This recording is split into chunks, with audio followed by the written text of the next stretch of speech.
मेरा नाम जी कुंडल राव है और मैं रिटायर्ड रेलवे एम्प्लॉय हूँ।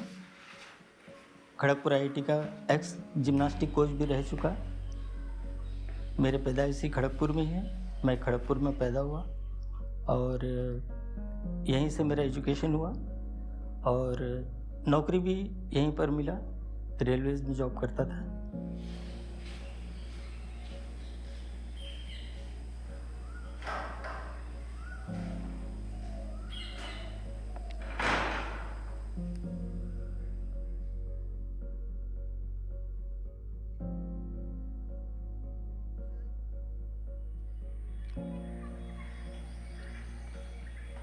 अक्सर लोग यही पूछा करते हैं कि आप 60 होने के बाद भी आपका शरीर इतना फिट कैसे रहता है। तो मैं उनसे एक ही बात कहता हूँ कि इसमें 3 कारण हैं। पहला है एक्सरसाइज, दूसरा है एक्सरसाइज और तीसरा भी है एक्सरसाइज। और अपने दिमाग को सही रखना, एक कॉन्सेंट्रेशन बना के रखना और अपना जो डेली रूटीन है उसको आप बहुत डिसिप्लिनली फॉलो करना।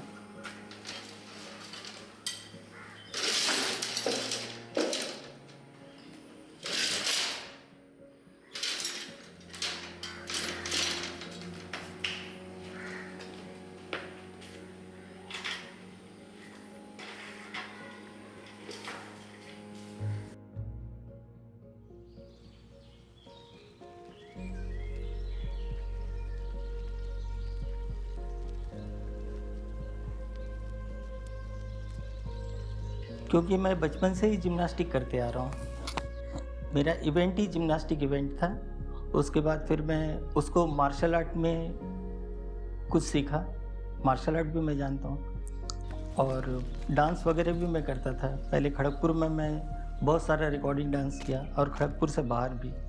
तो उस वक्त मैं जिम्नास्टिक में रिकॉर्डिंग डांस दोनों मिक्स करके मैं करता था।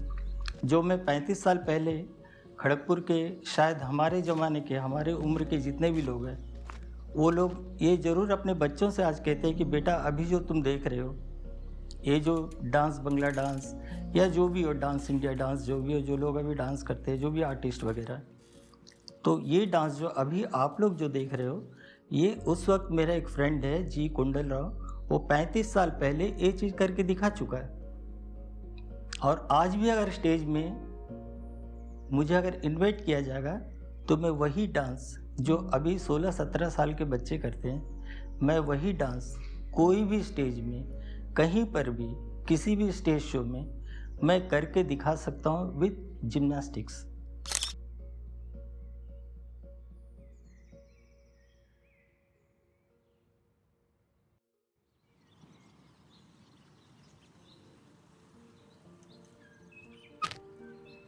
सन 81 में, 81 में मेरी जॉब हो गई थी।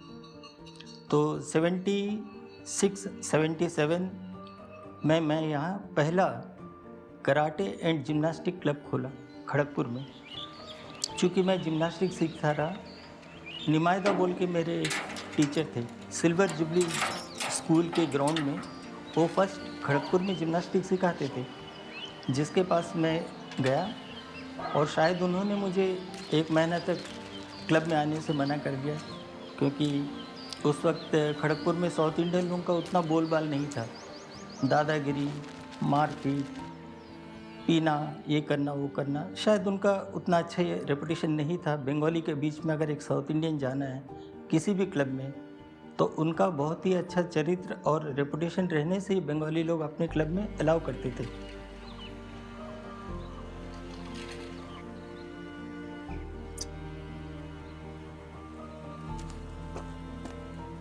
तो फिर मैं लास्ट में जाके बोले कि निमायदा अब मैं जिम्नास्टिक क्लब में नहीं आऊँगा। तो बोले कि इतना जल्दी टूट गया, ये तो आपका शुरुआत है। तो फिर उन्होंने मुझे जिम्नास्टिक क्लब में एंट्री दिया और बहुत कम ही मुझे सिखा पाया जिम्नास्टिक। मैं बहुत ज़्यादा तक नहीं सीख पाया। मेरा एम हरदम लाइफ में ये था कि मैं जितना सीखूं उससे ज़्यादा मैं लोगों को सिखाऊं। फिर मैंने अपना क्लब ओपन किया 77 या 78 में, और उस वक्त करीबन 60-70 बच्चे आते थे एक बैच में। उसी तरह 3-4 बैच, और मैंने कभी एक पैसा किसी से लिया नहीं।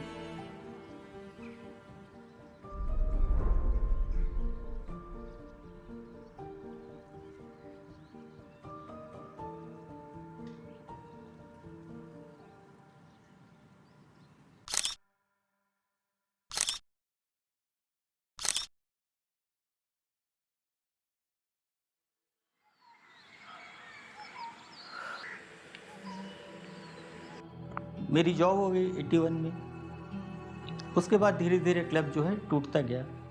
समय के कमी के चलते मेरे पास स्टूडेंट्स कम हो गए। बहुत सारे स्टूडेंट्स यहाँ वहाँ चले गए क्योंकि मैं समय नहीं दे पा रहा था।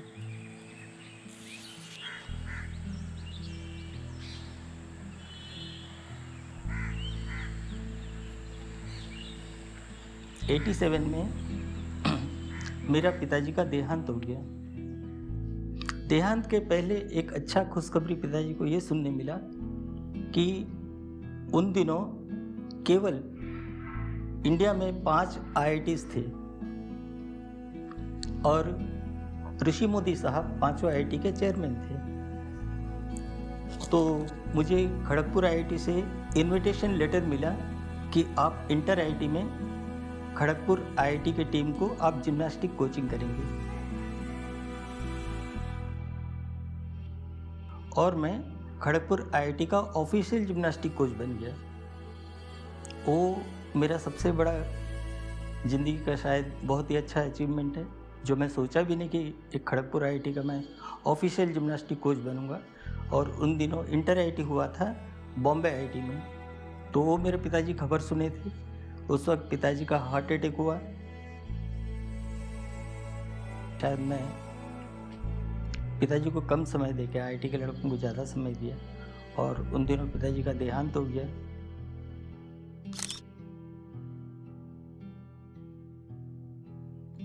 कुछ साल के बाद मेरी बहन थी जिनको मैं अपनी माँ जैसा प्यार करता रहा, क्योंकि मैं जब भी स्पोर्ट्स करता था तो मेरी बहन मेरे लिए अलग से कुछ नाश्ता वगैरह बना के रखती थी। जो भी है, आज वो बहन है। और माँ का उस वक्त बहुत बड़ा एक्सीडेंट हो गया घर पे। उबलता हुआ माड़ जो है, गर्म माड़, माँ के पैर पे गिरा और माँ बिछाने में सो गई। तो उतनी छोटी उम्र में वो बहन पूरा 17-18 साल की थी शायद। तो उस वक्त पूरा घर संभाली और ऊपर से मेरा पूरी जिम्मेदारी वो अपने सर में ली। फिर उनका शादी में दिया।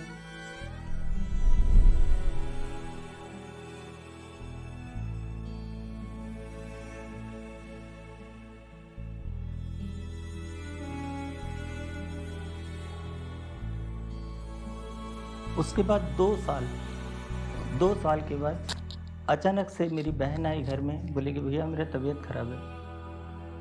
आंखें उनकी पीली हो गई थी और उनको शायद लंग्स में जो होता है पीला होने से जॉन्डिस, उनका लंग्स में हो गया। 8 महीने के बच्चे, एक लड़का था उनका 8 महीने का, रेलवे हॉस्पिटल में भर्ती कराया। मेरी वाइफ के आंखों के सामने मेरी बहन दम तोड़ दी, मर गई वो।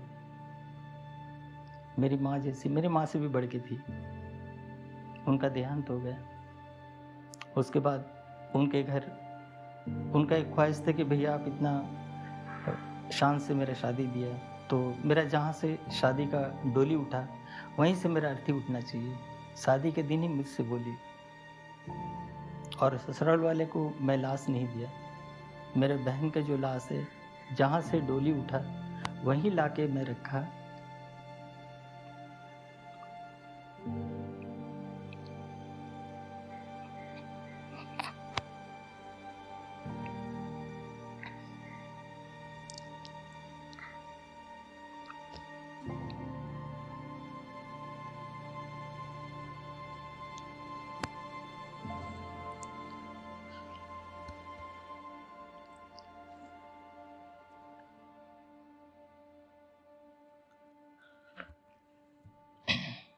खैर अर्थी उठा उनका।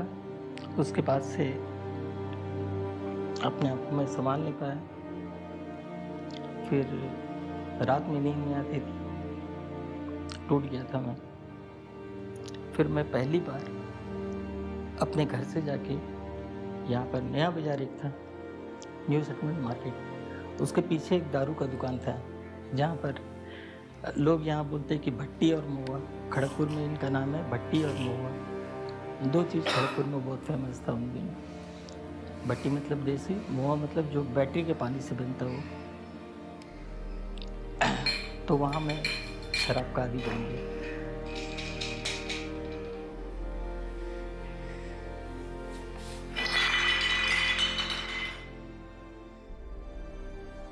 तो काफ़ी दिन तक ये चलता रहा सिलसिला वगैरह। कर्ज तो टूटा नहीं, बहन भी चली गई, तो सारा जो है मेरी ज़िंदगी का सब कुछ वहाँ से बदल गया। तो इसमें एक चीज़ ये है, तो माँ बोली कि बेटा आप अपना शादी कर लो। तो अभी जो मेरी वाइफ है उनका नाम है अपराजिता भट्टाचार्य, बहुत ही फेमस है, IIT केवी की स्टूडेंट थी। मैं जब खड़गपुर IIT के स्टूडेंट्स को सिखाने जाता था तो वो IIT खड़गपुर केवी की इंडिविजुअल नेशनल स्कूल चैंपियन थी, जिनका आज तक रिकॉर्ड है 4 इवेंट में वो अकेली पूरा ये की, बंगाल की, नेशनल की।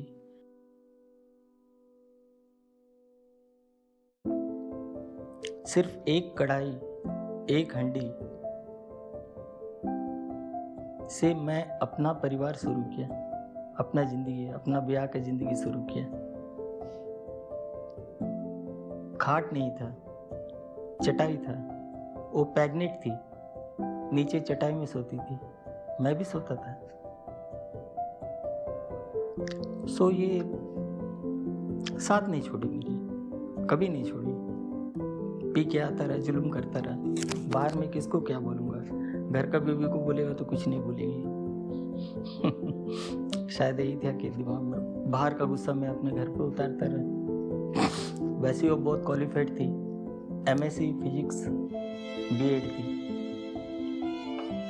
तो बोले कि ठीक है, अब यहाँ खड़गपुर में हमको उतना अच्छा प्लेटफॉर्म नहीं है, हम बाहर में जाएंगे नौकरी करने के लिए। हम बोले ठीक है, आप बाहर जाओ। तो वहाँ से वो चली गई आपका सेंट मैरी, संतरागाछी। तो मैं पूरा यहाँ से घर खाली करवा लिया, वो संतरागाछी चली गई और मैं खड़गपुर में अकेला हो गया। ये 10 साल का पहले का बात बता रहा हूँ। उस वक्त से मेरा अकेलापन, अकेला ज़िंदगी शुरू हुआ और उस वक्त से सुबह के चाय से लेकर रात का खाना तक केवल होटल में खाता रहा। और आप सभी जानते हैं कि खड़गपुर में खाने का होटल कहाँ पर है, कहाँ पर है, कहीं नहीं। बस मेरा टाइमिंग वैसे था, सुबह का बना हुआ अगर कुछ बच गया, जैसे कि चॉप, समोसा या कचौड़ी, वो दोपहर को मैं खा लेता रहा। दोपहर का बचा हुआ रात में खाता रहा। कभी कभी ऐसा नौबत आ जाता रहा कि बारिश होती थी तो मैं घर से बाहर नहीं निकलता रहा। कई दिन तक तो मैं भूखा ही था, मैं बिना खाए रहता रहा। शायद लोग सोचते होंगे कि आज 60 प्लस होने के बाद भी ऐसा दिखता कैसा, जरूर बहुत कुछ मेंटेन करता होगा, क्या खाता होगा। लोग मुझसे पूछते हैं कि आप भैया खाते क्या हो, आप ऐसे दिखने का राज क्या है। तो मुझे बड़ा आश्चर्य लगता है कि मैं बताऊं तो क्या बताऊं। इतना सारा, इतना हादसा मेरे साथ हुआ। मैं तो भगवान को प्रार्थना करता हूं कि शायद मेरे दुश्मन के साथ भी ये हादसा ना हो, इतनी मुसीबत मेरे दुश्मन को भी ना आए। तो ये रहा मेरा अपना अकेलापन का यहाँ तक का, कि मैं अकेला होने का कारण क्या है। मेरा परिवार के लिए, पैसे के लिए, बच्चे की पढ़ाई के लिए हम लोग दोनों मिलके, मेरी पत्नी और मैं, हम दोनों मिलके एक डिसीजन लिए कि ठीक है आप जॉब करो, मैं खड़गपुर में अकेले रहता हूँ, फिर हम दोनों मिलके बच्चे को पढ़ाएंगे।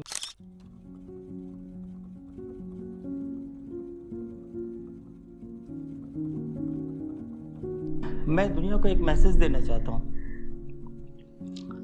60 ओवर 60 होने के बाद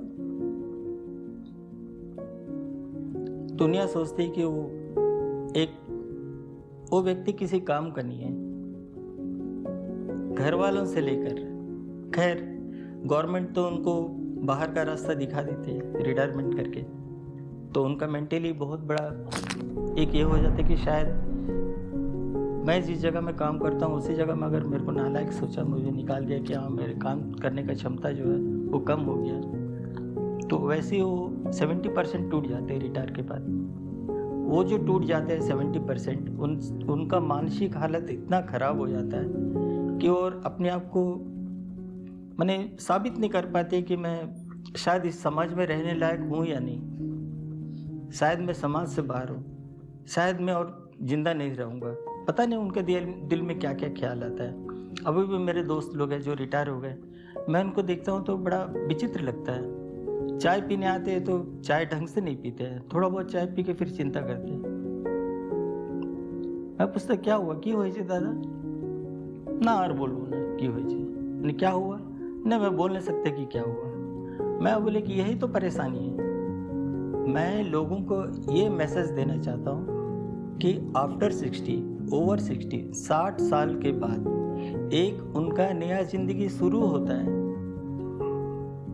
वो क्यों किसी बेटे पे डिपेंड रहेंगे। आजकल तो बच्चे सब मियाँ बीवी दोनों काम करते हैं, बहुत एडवांस हो गया है। वो सोचते हैं कि मेरे बच्चे मेरे घर वाले मुझे देखते नहीं हैं। आजकल किसी के पास इतना समय नहीं है कि अपने माँ बाप के लिए समय निकाल कर एक अलग से घर रख कर या उनके लिए देखभाल के लिए अलग से कोई करे, शायद इतना समय नहीं है। नहीं तो हर माँ बाप अपने बच्चों को प्यार करते हैं, अपने बच्चे भी हर माँ बाप को प्यार करते हैं। सबसे बड़ी बुढ़ापा का कमजोरी है हेल्थ। मैं फिर घूम के वहीं पर आता हूँ। अगर आपका शरीर अच्छा है, आज मैं हूँ, मैं क्या अपने बेटे पे डिपेंड रहूँगा? कभी नहीं रहूँगा। मैं कोई ओलंपिक नहीं खेला हूँ, मैं कॉमनवेल्थ में कोई गोल्ड लेके नहीं आऊँ इंडिया के लिए। केवल और केवल अपने आप को फिट रखा हूँ। इतने तकलीफ होने के बावजूद भी मैंने अपना एक्सरसाइज कभी नहीं छोड़ा। मेरे दुनिया से यही मैसेज है। आजकल बहुत सारे यूट्यूब में मैं देखता हूँ, इंडिया वाले तो बनाते नहीं यूट्यूब, 60 साल वाले। मैंने कहीं नहीं देखा कि 60 साल का, जिनका 60 साल हो गया, वो कोई यूट्यूब बनाए, वो कोई दुनिया को एक मैसेज दे कि भैया 60 साल के बाद आपको एक्सरसाइज करना चाहिए। नहीं देखा मैं। 60 साल कोई बड़ी बात नहीं है। अगर कॉन्फिडेंस है तो एज केवल एक नंबर है।